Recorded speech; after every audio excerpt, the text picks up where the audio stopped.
Kau gila Daniel, seru Mark matanya terbelalak antara gembira dan skeptis. Mana mungkin kita benar-benar akan menemukan kuyang Kalimantan? Ayolah Mark, inilah yang kita lakukan, balas Daniel, suaranya penuh tekad. Kita punya peralatan, pengetahuan, dan keberanian untuk melacak roh-roh yang paling sulit ditemukan. Kenapa bukan kuyang? Kedua sahabat itu telah merencanakan petualangan ini selama berbulan-bulan, sejak mereka menemukan peta kuno di loteng berdebu rumah kakek buyut Mark. Peta itu konon mengarah ke tempat angker kuyang Kalimantan yang legendaris, makhluk yang legendanya telah meneror penduduk Kalimantan selama berabad-abad.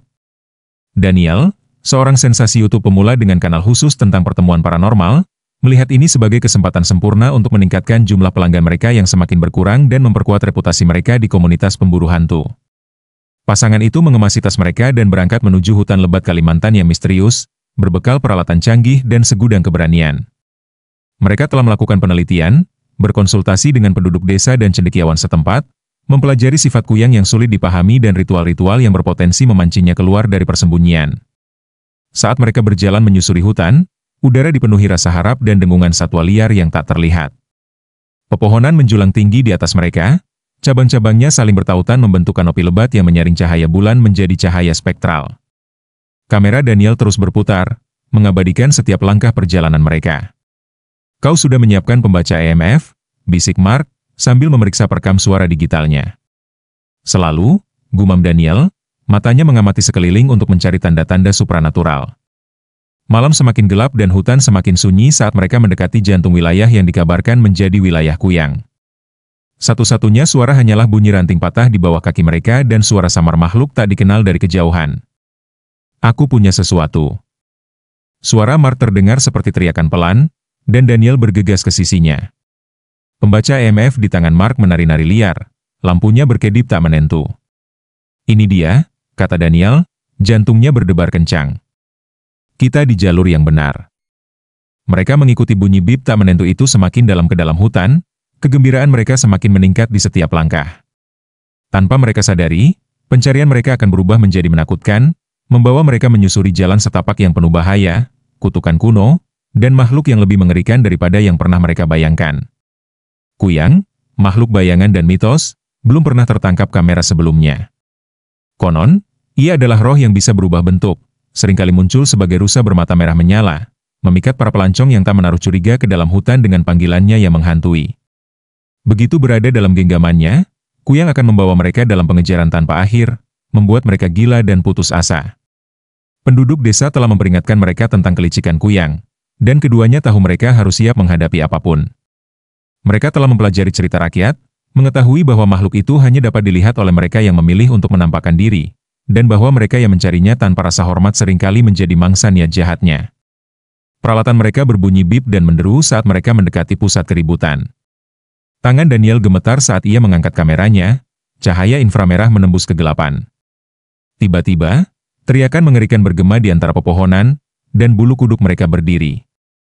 Kau dengar itu? Suara Mark terdengar seperti bisikan gemetar. Ya, Daniel memastikan, matanya terpaku pada jendela bidik. Itu pasti Kuyang. Teriakan itu semakin dekat, dan seiring itu, rasa gelisah semakin kuat. Hutan itu sendiri tampak menahan napas, menunggu apa yang akan terjadi. Udara semakin dingin, dan cahaya aneh yang tak wajar mulai memancar dari pepohonan di depan. Saat mereka mendekat, mereka melihatnya, siluet rusa yang tak salah lagi dengan mata merah yang tajam. Ia berdiri diam, mengamati mereka dengan saksama, sebelum melesat ke semak-semak. Pengejaran pun dimulai. Mereka mengejar Kuyang selama berjam-jam, kaki mereka terasa terbakar kelelahan dan jantung mereka berdebar kencang. Makhluk itu lincah, gerakannya samar-samar saat membawa mereka semakin dalam ke hutan. Namun Daniel dan Mark tak kenal lelah, didorong oleh hasrat mereka untuk pertemuan hantu yang tak terlupakan. Malam semakin dingin, dan hutan semakin rapat.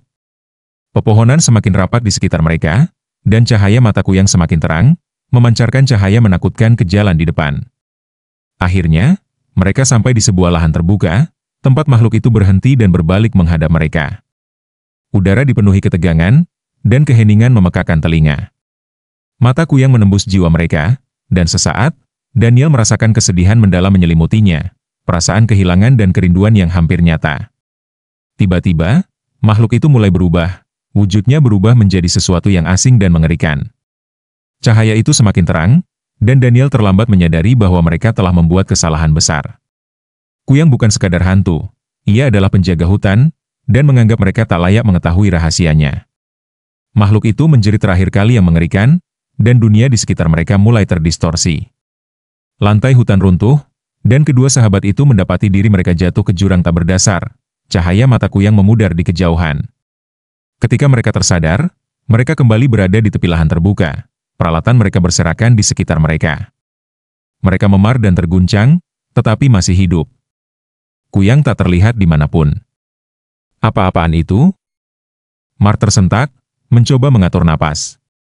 Aku tidak tahu, jawab Daniel, suaranya gemetar. Tapi kita tidak akan pergi tanpa bukti. Mereka mengumpulkan perlengkapan dan menyisir area itu untuk mencari tanda-tanda keberadaan Kuyang. Tetapi Kuyang itu telah menghilang tanpa jejak. Mereka memutuskan untuk mendirikan kemah malam itu, berencana melanjutkan pencarian di pagi hari. Sambil duduk di dekat api unggun, Daniel meninjau rekaman yang telah mereka rekam. Jantungnya berdebar kencang saat melihatnya, sebuah gambaran singkat dan samar Kuyang yang sedang bertransformasi. Sosok itu ada di sana, sejelas siang hari, menatap balik mereka dari layar kameranya. Kita menemukannya, gumamnya, dengan nada kagum dan teror dalam suaranya. Misi mereka berhasil, tetapi apa pengorbanannya?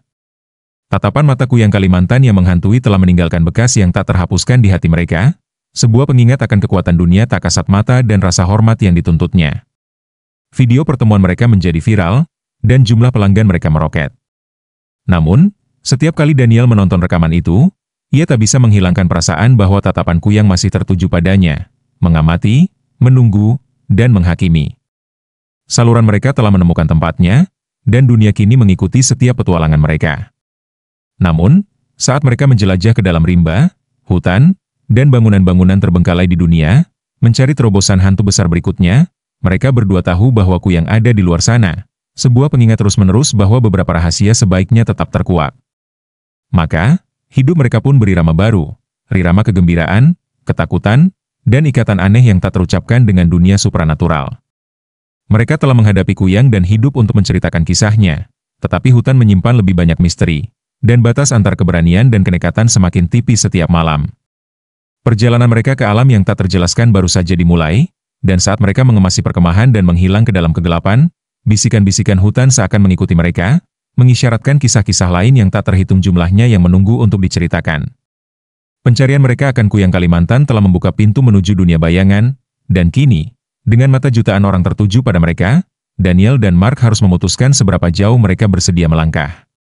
Sebab dalam mengejar hal paranormal, bukan hanya hantu saja yang dapat menghantui Anda. Kadang-kadang, tindakan melihat itu sendiri